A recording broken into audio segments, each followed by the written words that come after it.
or the guy who's never even been indicted? That's a very stark contrast. Do you want to vote for the guy who did not weaponize the justice system against his opponent? Or do you want to vote for the guy who promises to weaponize the justice system against his opponent, that being Donald Trump?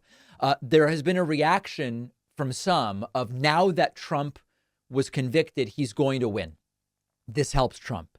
And I have two reactions to that. Number one, I don't think that that's the case at all. Based on the polling I've seen, the conviction hurts Trump a little bit. It should probably hurt him more.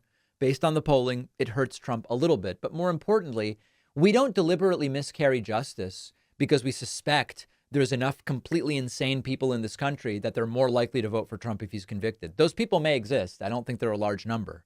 But that wouldn't be a reason to deliberately miscarry justice. But on the fact, I struggle to believe that this actually helps Donald Trump. So 34 guilty verdicts. What was Trump's reaction? Let's talk about that next. One of our sponsors today is Tychos, which provides an awesome free weekly 5-minute video series about the economy called The Weekly Comment. And it's hosted by Richard Vague. I've always found Richard Vague to be a premier economic expert. He's the former Secretary of Banking and Securities for Pennsylvania.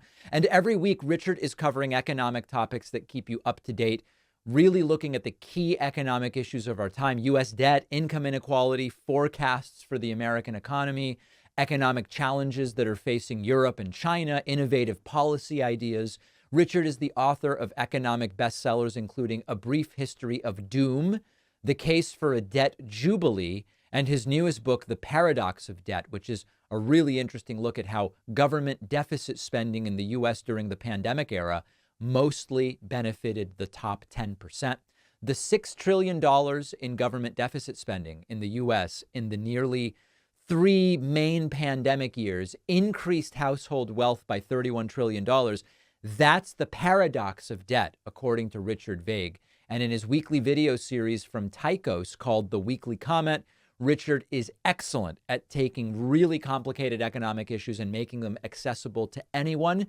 Go sign up for free. The link is down below.